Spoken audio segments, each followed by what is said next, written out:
Assalamualaikum warahmatullahi wabarakatuh. Kami dari kelompok 3 akan mempresentasikan hasil diskusi dari kelompok kami. Adapun judul yang akan dibahas yaitu analisis tingkat inflasi, pengangguran, dan kebijakan pemerintah pada pandemi.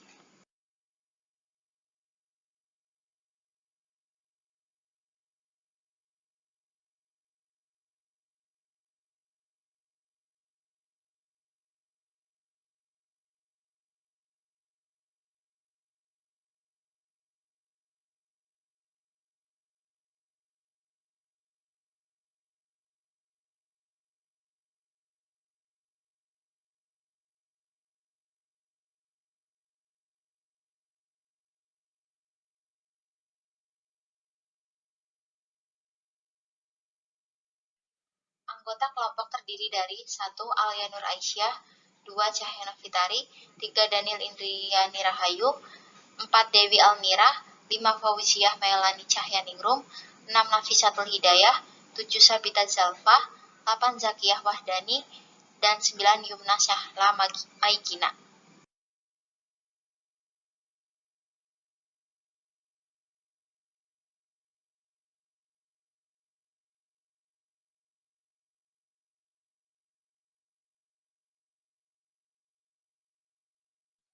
Adapun topik yang akan dibahas yaitu yang pertama, perbedaan tingkat inflasi sebelum dan sesudah pandemi. Yang kedua, penyebab permasalahan sehingga mengakibatkan dampak yang besar terhadap inflasi. Yang ketiga, tingkat pengangguran sebelum dan pada masa pandemi. Yang keempat, dampak terhadap kondisi sosial ekonomi negara dengan data tingkat pengangguran. Yang kelima, analisis data tentang pendapatan dan pengeluaran pemerintah di masa pandemi dan dibandingkan dengan data tahun 2019 sebelum pandemi. Yang keenam, sektor yang memiliki presentasi besar yang menjadi prioritas pemerintah dalam menghadapi krisis COVID-19. Yang ketujuh, beberapa persentase perubahan pendapatan dan penerimaan pemerintah. Yang kedelapan, kebijakan ekstraordinari yang dikeluarkan pemerintah dalam mengatasi krisis COVID-19. Yang kesembilan, kebijakan ekstraordinari dalam mengatasi dampak dan krisis COVID-19. Yang kesepuluh, pendapat terkait tentang saran dan solusi dengan menganalisis data yang sudah diperoleh. 1.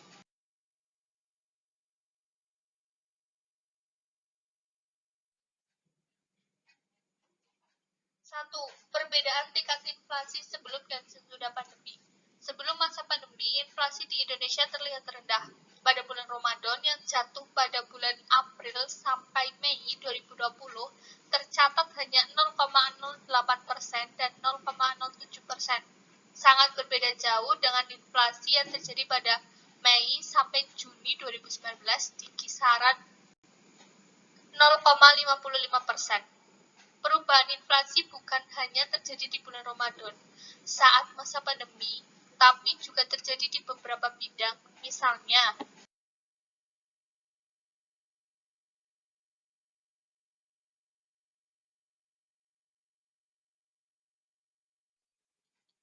satu pendidikan. Sebelum pandemi, 1,29% dan 1,16%, dan sesudah pandemi, 0,16% dan 0,01%. Kenaikan biaya sekolah SD dengan andil 0,01%. Inflasi perlengkapan pendidikan 2018 sampai 2019 0,56% dan 0,66%. 2. Makanan, minuman, dan tembakau. Juli 2018 dan 2019 inflasi 0,45% dan 0,24%, dan Juli 2020 inflasi tercatat minus 0,73% dan deflasi minus 0,19%.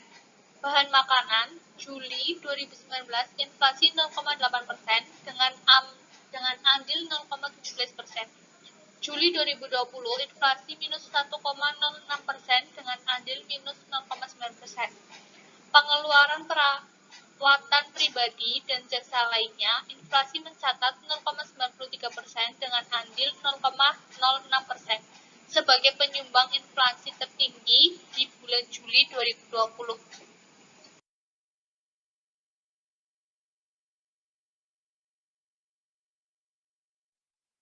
secara berturut-turut dari 2,67% menjadi 2,19%, 1,96%, dan 1,54%. Inflasi tahun kalender Juli 2020 juga mencapai 0,98%. Inflasi pada Juli tiap tahunnya selalu di atas 1% seperti tahun 2009 di kisaran 2,36%. Pelemahan daya beli ini menurutnya juga terlihat dari anjloknya inflasi inti. Pada Juli 2020, angkanya hanya 0,16% dengan andil 0,11%, padahal tahun 2019 lalu 0,33% dengan andil 0,2%.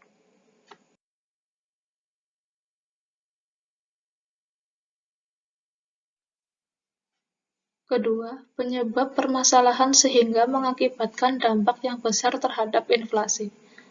Wabah COVID-19 memaksa kita untuk mengurangi aktivitas ekonomi dengan adanya pembatasan-pembatasan yang telah diatur oleh pemerintah.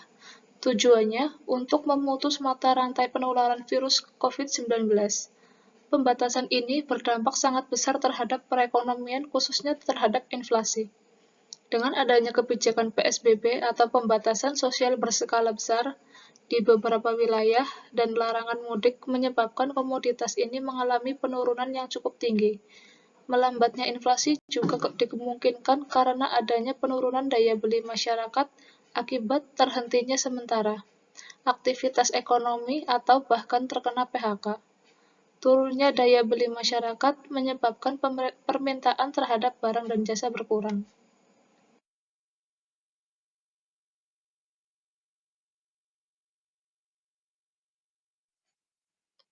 3. Tingkat pengangguran sebelum dan pada masa pandemi. Tingkat pengangguran pada Februari 2020 tercatat sebesar 4,9%. Angka tersebut turun tipis dibandingkan Februari 2019 yang sebesar 5,01%. Jika prediksi Bappenas mengenai angka pengangguran pada 2021 terjadi, maka angka tersebut menjadi angka pengangguran terbesar dalam 10 tahun terakhir.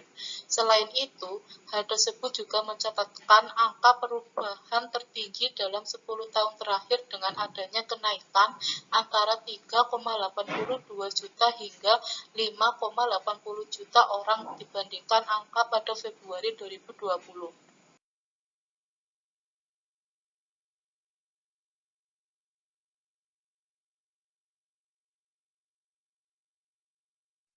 Dampak terhadap kondisi sosial ekonomi negara dengan data tingkat pengangguran. Pengangguran berdampak negatif terhadap kegiatan perekonomian seperti yang dijelaskan di bawah ini. Pengangguran tidak menggalakkan pertumbuhan ekonomi. Adanya pengangguran akan menyebabkan daya beli masyarakat akan berkurang, sehingga permintaan terhadap barang-barang hasil produksi akan berkurang. Pengangguran bisa menyebabkan masyarakat tidak dapat memaksimalkan tingkat kemakmuran yang dicapainya.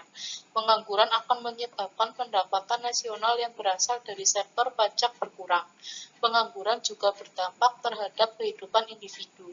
Pengangguran juga berimbas terhadap menurunnya perekonomian negara.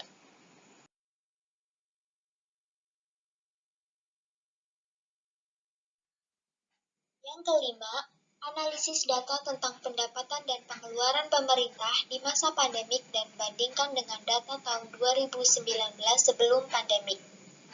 Tax ratio atau rasio penerimaan perpajakan terhadap PDB menurun tajam dari 10,9% dari PDB pada tahun 2014 menjadi hanya 9,6% dari PDB pada tahun 2019. Pasca COVID-19, kapasitas fiskal diproyeksi semakin jatuh. Sebelum pandemi, tax rasio pada APBN 2020 ditargetkan 10,7% dari PDB, dengan asumsi pertumbuhan ekonomi 5,3%. Pasca pandemi, target tax rasio menjadi hanya 8,7% dari PDB, dengan asumsi pertumbuhan ekonomi 2,3%. Secara nominal, target penerimaan pajak 2020 ini akan mengalami pertumbuhan negatif 5,3% dibandingkan realisasi penerimaan pajak 2019.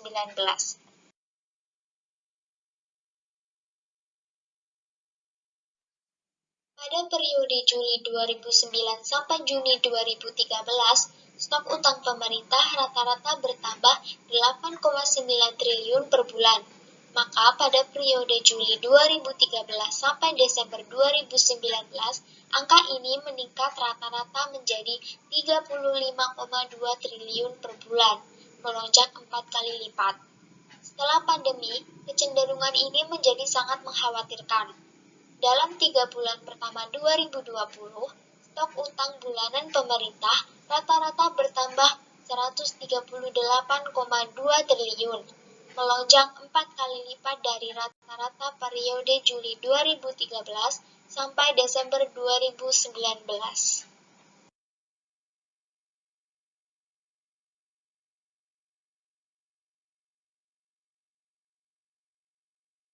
Yang keenam, sektor yang memiliki persentase besar yang menjadi prioritas pemerintah dalam menghadapi krisis COVID-19. Lebih memperhatikan risiko ekonomi dan persiapan sektor kesehatan. Pemerintah Indonesia masih berfokus pada kebijakan pencegahan dan pembatasan. Beberapa langkah yang perlu dilakukan untuk memberikan ketahanan anggaran untuk program.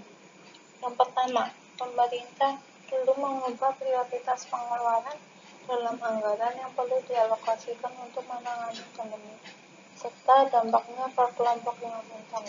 Kedua, pemerintah perlu melonggarkan keterbatasan defisit pada saat anggaran dalam negeri tidak mencukupi. Untuk saat ini, pemerintah seharusnya lebih mementingkan penanganan pandemi meskipun perekonomian memburuk dan defisit anggaran semakin membesar.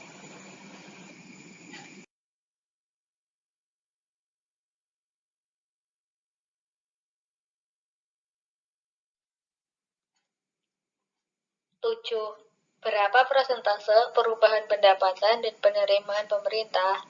Kementerian Keuangan mencatatkan penerimaan negara sebesar 1.028,02 triliun hingga Agustus 2020. Angka tersebut merosot 13,5% jika dibandingkan dengan periode yang sama tahun lalu, yakni sebesar 1.189,28 triliun.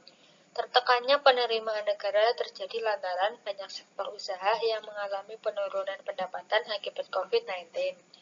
Realisasi penerimaan negara tersebut terdiri atas penerimaan perpajakan sebesar 795,95 triliun dan penerimaan negara bukan pajak atau PNBP sebesar 232,07 triliun.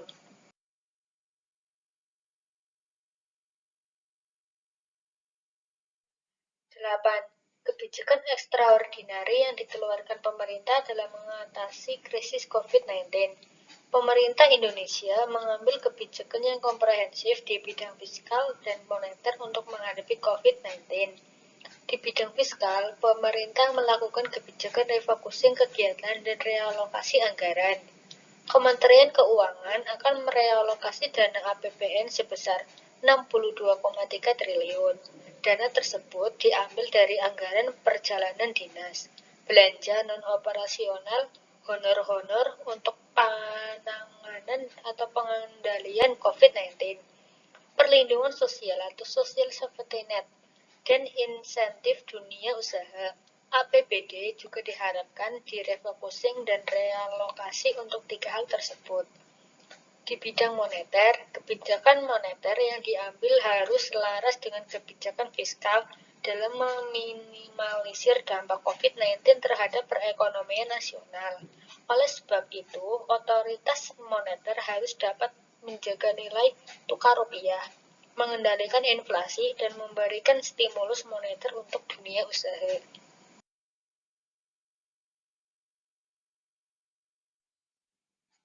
9.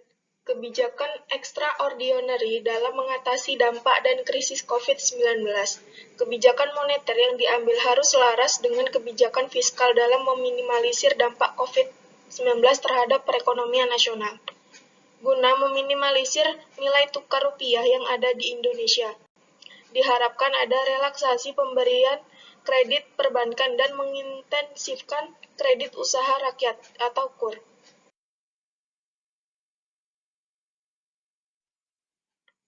Yang ke-10, pendapatan terkait tentang saran dan solusi dengan menganalisis data yang sudah diperoleh. Karena pendapatan pajak yang menurun dan pengeluaran yang meningkat sebagai akibat dari pandemi, banyak negara berkembang memiliki sedikit ruang untuk meningkatkan utang luar negeri mereka lebih jauh. Oleh karena itu, kami berpendapat bahwa negara-negara di Asia Tenggara, termasuk Indonesia, harus terus melakukan perluasan basis pajak dan meningkatkan kepatuhan pajak. Untuk memulainya, kebijakan perpajakan harus berjalan antara meningkatkan pendapatan pajak dan mempromosikan investasi yang dapat berkontribusi pada pemulihan ekonomi dari pandemi.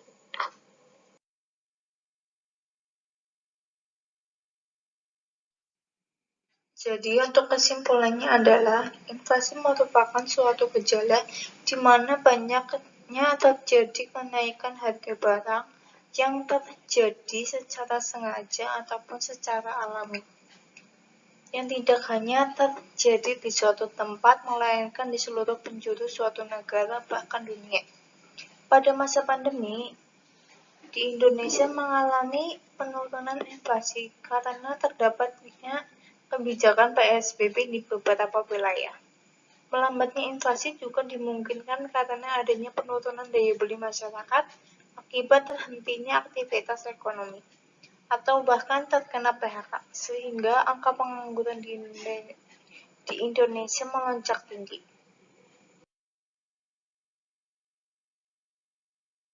Demikian presentasi dari kelompok kami. Mohon maaf jika ada kesalahan. Saya akhiri. Wassalamualaikum warahmatullahi wabarakatuh.